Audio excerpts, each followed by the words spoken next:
আসসালামু আলাইকুম। রুকসানাস রান্নাঘরে আবারও সবাইকে স্বাগতম জানাচ্ছি নতুন রেসিপির সাথে। আশা করছি সবাই অনেক ভালো আছেন। আমার আজকের রেসিপি দুধ গোলাপ পিঠা। এই পিঠাটা খেতে অসম্ভব মজার হয়ে থাকে। এখনও পর্যন্ত যদি এই পিঠাটা কেউ না খেয়ে থাকেন, অবশ্যই একবার হলেও বানিয়ে খেয়ে দেখবেন। আশা করছি আপনাদের সবার কাছে এই পিঠার রেসিপিটি খুব ভালো লাগবে। যদি আমার আজকের রেসিপিটি আপনাদের কাছে ভালো লাগে, তাহলে অবশ্যই আমার চ্যানেলটি সাবস্ক্রাইব করে আমার পাশে থাকবেন এবং পাশে থাকা বেল আইকনটি ক্লিক করে রাখবেন আমার রেসিপিগুলো সবার আগে পাওয়ার জন্যে। পিঠা বানানোর জন্য প্রথমে ডো তৈরি করে নিব। তার জন্য কড়াইতে সামান্য ঘি নিয়ে নিচ্ছি। ঘিটা একটু গরম করে নিব। ডোটার টেস্টটা আরও বেশি বাড়ানোর জন্যে আমি এখানে বাদাম বাটা ব্যবহার করব। আর বাদাম বাটাটা একটু ঘিতে ভেজে নিব, যাতে বাদামের কাঁচা ভাবটা না থাকে। আর এখানে আছে 3 ধরনের বাদাম, কাজু বাদাম, পেস্তা বাদাম এবং কাঠবাদাম আমি একসাথে বেটে নিয়েছি। আর বাদামটা ঘির সাথে একটু ভেজে নিব। আর দেখুন বাদাম বাটাটা একটু ভেজে নিয়েছি। এই পর্যায়ে আমি এখানে পানি অ্যাড করে দিচ্ছি। এই পানি দিয়েই ডোটা তৈরি করে নিব। আর পানির সাথে বাদাম বাটাটা ভালোভাবে মিশিয়ে একটু জাল করে নিব। বাদাম বাটাটা ভালোভাবে পানির সাথে মিশিয়ে নিয়ে এর মধ্যে আমি পরিমাণ মতো লবণ দিয়ে দিচ্ছি। এখন এর মধ্যে সামান্য চিনিও অ্যাড করে দিব। তাহলে ডোটা একটু মিষ্টি মিষ্টি হবে, তাহলে পিঠাগুলো খেতে ভালো লাগবে। আপনারা চিনির পরিমাণ একটু কমিয়ে বাড়িয়ে নিতে পারেন। এখন সব কিছু একসাথে আবারও ভালোভাবে একটু মিশিয়ে দিচ্ছি আর বলক আসা পর্যন্ত অপেক্ষা করব। আর দেখুন বলক চলে এসেছে। এই পর্যায়ে আমি এখানে চালের গুঁড়ি ব্যবহার করছি। এটা শুকনো চালের গুঁড়ো। আপনারা চাইলে এখানে ভেজা চালের গুঁড়োটাও ব্যবহার করতে পারেন। তাহলে পানির পরিমাণটা একটু কমিয়ে বাড়িয়ে নিতে হবে। এখন এর মধ্যে দিয়ে দিচ্ছি ময়দা। এখানে হাফ কাপ ময়দা আছে। আপনারা চাইলে এখানে আটাও ব্যবহার করতে পারেন, আবার চাইলে শুধু চালের গুঁড়ো দিয়েও পিঠাটা তৈরি করে নিতে পারেন। এখন চালের গুঁড়ি এবং ময়দাটা এই পানির সাথে আমি একটু নেড়ে চেড়ে ভালোভাবে মিশিয়ে নিব। আর এই পানি দিয়েই কিন্তু চালের গুঁড়িটা সেদ্ধ করে নিব। এখানে আমি নির্দিষ্ট কোনো টাইম বলছি না, চালের গুঁড়ির পরিমাণ অনুযায়ী টাইম কম বেশি লাগতে পারে। আমি ভালোভাবে পানির সাথে চালের গুঁড়িটা মিশিয়ে নিয়েছি। আর দেখুন পানিটা কিন্তু একদমই শুকিয়ে গিয়েছে। এই পর্যায়ে আমি এটা ঢাকনা দিয়ে আরও কিছুক্ষণ দমে রেখে সেদ্ধ করে নিচ্ছি। কিছুক্ষণ দমে রেখে চালের গুঁড়িটা ভালোভাবে সেদ্ধ করে নিয়েছি। আর দেখুন আমার ডোটা কিন্তু একদম রেডি হয়ে গেছে। এখন এটা নামিয়ে নিব আর হালকা একটু ঠান্ডা করে নিব। হাতে সয় এমন গরম থাকতেই এটা মথে নিতে হবে, বেশি ঠান্ডা কিন্তু করা যাবে না। এটা হালকা গরম থাকতেই ভালোভাবে মেখে নিতে হবে। ডোটা মেখে নেওয়ার সময় যদি চালের গুঁড়ি প্রয়োজন হয়, তাহলে একটু চালের গুঁড়ি দিয়ে তারপর ভালোভাবে মেখে নিতে হবে। ডোটা ভালোভাবে মথে নিচ্ছি আর সফট একটা ডো তৈরি করে নিব। দেখুন ডোটা তৈরি করে নিয়েছি। একদমই নরম তুলতুলে একটা ডো তৈরি হয়েছে। এখন এই ডো থেকে আমি লেচি কেটে নিব এবং এই গোলাপ পিঠাটা তৈরি করার জন্য আমি আরেকটা কালার ইউজ করব। এখানে আমি আলাদা করে একটু ফুড কালার মিক্স করে নিচ্ছি। এখানে আমি অরেঞ্জ ফুড কালারটা ইউজ করেছি। আপনারা চাইলে কিন্তু রেড ফুড কালারও দিতে পারেন, বা আপনাদের পছন্দ অনুযায়ী কিন্তু যে কোনো কালার করে নিতে পারেন। আমি অরেঞ্জ কালারের একটা ডো তৈরি করে নিয়েছি এবং সাদা কালার রেখেছি। এই দুইটা কালার দিয়ে গোলাপ ফুলটা তৈরি করব। এখানে আপনারা চাইলে শুধু সাদা গোলাপও তৈরি করে নিতে পারেন, তবে আমি একটু সৌন্দর্যের জন্যে ফুড কালারটা মিক্স করে নিয়েছি। এখন এখান থেকে আমি একটু লেচি নিয়ে নিয়েছি আর এখান থেকে আমি একটা রোল তৈরি করে নিব। এভাবে হাত দিয়ে ঘুরিয়ে ঘুরিয়ে আমি একটু রোল তৈরি করে নিচ্ছি। দেখুন আমি একটা রোল তৈরি করে নিয়েছি। এখন যে অরেঞ্জ কালারের ডোটা তৈরি করে নিয়েছিলাম, সেটা দিয়ে রুটির মতো করে আমি একটা রুটি বেলে নিব।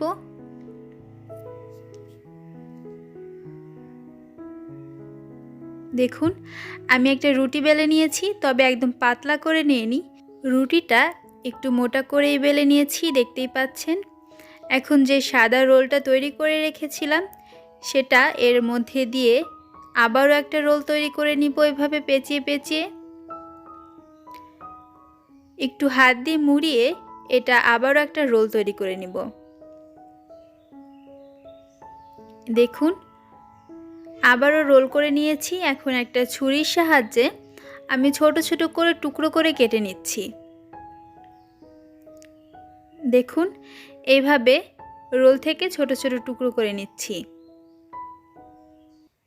আর ভিতরটা কিন্তু এখনই দেখতে কতটা সুন্দর লাগছে, দুইটা লেয়ারের মতো হয়েছে।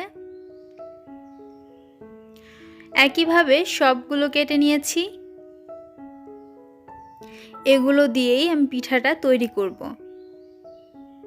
দেখুন খুবই সুন্দর লাগছে দেখতে। এখন এই ছোট ছোট কিউট লেচিগুলো দিয়ে ছোট ছোট রুটি বানিয়ে নিব। যেভাবে আমরা রুটি তৈরি করি সেমভাবেই রুটির মতো বেলে নিতে হবে। তবে রুটিগুলো একদম পাতলা করা যাবে না কাগজের মতো, আবার একদম মোটাও করা যাবে না। মিডিয়াম সাইজ রেখে আমি রুটিটা বেলে নিচ্ছি। আর দেখুন আমি একটা খেলনার কাপ নিয়েছি। এই কাপটা দিয়ে আমি রুটিটা কেটে নিব গোল করে। আপনাদের হাতের কাছে যেটা থাকবে সেটা দিয়েই কেটে নিতে পারেন, স্টিলের গ্লাস দিয়েও কেটে নিতে পারেন। দেখুন আমি কেটে নিয়েছি। এখন এটা সাইডে রেখে দিচ্ছি আর আরও একটা বেলে নিব। সেমভাবেই আবারও ছোট একটা রুটি বানিয়ে নিব। তবে আপনারা চাইলে এই কাজটা আরও সহজে করতে পারেন। যেমন ধরেন সাদা কালারের ডো দিয়ে বড় একটা রুটি বেলে নিয়ে তারপর সেখান থেকে সাদা কালারের কিছু রুটি বানিয়ে নিতে পারেন। আবার কমলা কালারের ডো থেকে বড় একটা রুটি বেলে নিয়ে সেটা থেকেও কিন্তু ছোট ছোট রুটি কেটে নিতে পারেন। তবে আমি এভাবেই বানিয়েছি, দেখতে কিন্তু খুবই সুন্দর লাগবে। একইভাবে আমি সবগুলো রুটি বানিয়ে কেটে নিব। রুটি কাটার সাইড থেকে যে ডোটা বের হবে এটা কিন্তু ফেলে দিব না, এটা দিয়েও পিঠা তৈরি করে নেওয়া যাবে। আর দেখুন আমি অনেকগুলো বানিয়ে নিয়েছি। এখন আপনাদেরকে গোলাপ পিঠাগুলো তৈরি করে দেখাচ্ছি। গোলাপ পিঠা তৈরি করার জন্য আমি এখানে 5টা ছোট ছোট রুটি নিয়ে নিচ্ছি। সিরিয়াল অনুযায়ী আমি 5টা এক সিরিয়ালে করে নিচ্ছি। দেখুন আমি কিন্তু এখানে 5টা নিয়েছি। এখন হাত দিয়ে মাঝ বরাবর একটু চেপে চেপে নিয়ে সেট করে নিতে হবে, যাতে রুটিগুলো সরে না যায় আর পিঠা বানাতে সুবিধা হয়। এর জন্য মাঝ বরাবর রুটিগুলো চেপে সেট করে নিতে হবে। এখন রুটিগুলো ভাঁজ করে নিতে হবে। পিছন থেকে ধরে এভাবে সামনের দিকে একটু চেপে দিচ্ছি। কাজটা কিন্তু একদমই সহজ, একটু দেখে বুঝে নিতে হবে। এখন ভালোভাবে একটু চেপে দিচ্ছি যাতে একদম সেট হয়ে থাকে। এখন এক সাইড থেকে ধরে এইভাবে শুধু মুড়িয়ে দিতে হবে। পুরো রুটিটাই এভাবে মুড়িয়ে দিচ্ছি আর দেখবেন কতটা সহজে গোলাপ ফুল তৈরি হয়ে যাবে। দেখুন এখন সাইডের এই মুখগুলো একটু চেপে চেপে আটকিয়ে দিতে হবে যাতে খুলে না যায়। দেখুন একদমই কিন্তু গোলাপ ফুলের মতোই লাগছে। এখন গোলাপ ফুলের পাপড়িগুলো একটু ছাড়িয়ে দিচ্ছি। আলতো হাতে একটু চেপে চেপে গোলাপ ফুলের পাপড়িগুলো ছাড়িয়ে দিতে হবে। দেখুন এখন মনে হচ্ছে কলি থেকে গোলাপ ফুলটা ফুটে গেছে, তাই না? কতটা সুন্দর লাগছে। আর পিঠাটা বানানো একদমই সহজ। এই পিঠাটা এখন আমি প্লেটের উপর রেখে দিচ্ছি আর আপনাদেরকে আরও একটা বানিয়ে দেখাচ্ছি। আর গোলাপ ফুলটা তৈরি করার জন্যে এখানে ছোট ছোট 5 পিস রুটি নিয়ে নিচ্ছি এবং সিরিয়ালটা সোজা করে নিতে হবে। আর মাঝ বরাবর চেপে চেপে সেট করে নিতে হবে যেন ফুলটা তৈরি করার সময় খুলে না যায়। এর জন্য সেট করে নিতে হবে। আর পিছন থেকে এভাবে সামনের দিকে মুড়িয়ে নিতে হবে এবং উপর দিয়েও হাত দিয়ে ভালোভাবে একটু চেপে চেপে দিতে হবে যাতে ফুলটা পেঁচানোর সময় ভালোভাবে পেঁচানো যায়। দেখুন এইভাবে একটু চেপে দিতে হবে। এরপর এই সাইড থেকে ধরে পুরো রুটিটাই পেঁচিয়ে নিতে হবে। আস্তে আস্তে কাজটা করতে হবে। ধৈর্য নিয়ে কাজটা করলে দেখবেন খুবই সুন্দর হবে। আবারও মুখগুলো লাগিয়ে দিচ্ছি। যাতে ছুটে না আসে। এরপর হাত দিয়ে কলি থেকে পাপড়িগুলো ছাড়িয়ে গোলাপ ফুলটা একটু ফুটিয়ে নিচ্ছি। আর দেখুন আবারও কত সুন্দর করে একটা ফুল তৈরি করে নিলাম। দেখুন গোলাপ ফুলটা কতটা সুন্দর লাগছে। একইভাবে আমি আরও অনেকগুলো গোলাপ তৈরি করে নিয়েছি। আর দেখুন প্লেটের উপর মনে হচ্ছে যে গোলাপ ফুলের বাগান তৈরি হয়ে গিয়েছে। খুবই সুন্দর লাগছে। আপনাদের কাছে কেমন লাগলো অবশ্যই কমেন্টে জানাবেন। সবগুলো পিঠাই তৈরি করে নিয়েছি। যেহেতু এটা দুধ গোলাপ পিঠা, এটা তো এখন দুধের শিরায় ভিজাতে হবে। তার জন্য আমাদের দুধের শিরাটা তৈরি করে নিতে হবে। আর এখানে আমি 1 লিটার গরুর দুধ নিয়ে নিয়েছি আর দুধটা একটু জাল করে নিয়েছি। এখন এর মধ্যে দিয়ে দিচ্ছি একটা তেজপাতা ছিঁড়ে দিয়েছি যাতে ফ্লেভারটা ভালো মতো বের হয়, 4টে এলাচ এবং 2 টুকরা দারচিনি দিয়ে দিলাম। দুধের মধ্যে খুব সুন্দর একটা ফ্লেভার অ্যাড হবে। আপনারা চাইলে এগুলো কিন্তু বাদ দিতে পারেন, তবে আমার কাছে খুবই ভালো লাগে। এই পর্যায়ে আমি সামান্য লবণ অ্যাড করে দিলাম। এখন দিয়ে দিব গুঁড়া দুধ। এখানে 1.25 কাপ গুঁড়া দুধ আছে। দুধের ঘনত্বটা বাড়ানোর জন্যে বা দুধের টেস্টটা বাড়ানোর জন্যে আমি সবসময় গুঁড়া দুধটা ব্যবহার করি। আপনাদের হাতের কাছে যদি গুঁড়া দুধটা না থাকে তাহলে শুধু গরুর দুধটা দিয়েই বানাতে পারেন, তবে গরুর দুধটা অনেক বেশি ঘন করে নিতে হবে জাল দিয়ে। গুঁড়া দুধটা দিয়ে ভালোভাবে মিশিয়ে নিচ্ছি। আর এখন দিয়ে দিচ্ছি স্বাদ অনুযায়ী চিনি। মিষ্টির পরিমাণ আপনাদের পছন্দ মতো অ্যাড করবেন। আপনারা চাইলে এখানে খেজুরের গুঁড়ো ব্যবহার করতে পারেন, তবে আমি শুধু চিনিটাই ব্যবহার করলাম। সব কিছু ভালোভাবে নেড়েচেড়ে মিশিয়ে নিয়ে দুধের মধ্যে বলক তুলে নিতে হবে। দুধের মধ্যে বলক চলে আসার পর এর মধ্যে আমি গোলাপ ফুলগুলো দিয়ে দিচ্ছি এক এক করে। একবারে সবগুলো ফুল কিন্তু ঢেলে দিব না, তাহলে দলা পাকিয়ে যেতে পারে। একটা একটা করে ফুল খুব আস্তে আস্তে দিয়ে দিচ্ছি। ফুলগুলো রান্না হয়ে যাওয়ার পর যখন ফুলগুলো খাবেন তখন কিন্তু খুব সুন্দর একটা স্মেল পাবেন। কেননা ডো তৈরি করার সময় কিন্তু আমি 3 ধরনের বাদাম দিয়ে ডোটা তৈরি করেছিলাম, তাই বাদামের খুব সুন্দর একটা স্মেল পাবেন। আবার দুধে ভেজানোর জন্যে দুধ থেকেও কিন্তু খুব সুন্দর একটা এলাচ দারচিনির স্মেল আসবে। তাই গোলাপ ফুল থেকে কিন্তু কোনো কিছুরই কমতি থাকলো না। গোলাপ ফুল থেকেও খুব সুন্দর একটা স্মেল বের হবে। যতটা সময়ের প্রয়োজন ঠিক ততটা সময় নিয়েই আমি গোলাপ ফুলটা রান্না করে নিয়েছি। আর গোলাপ ফুলটা কিন্তু রান্না হয়েও গেছে।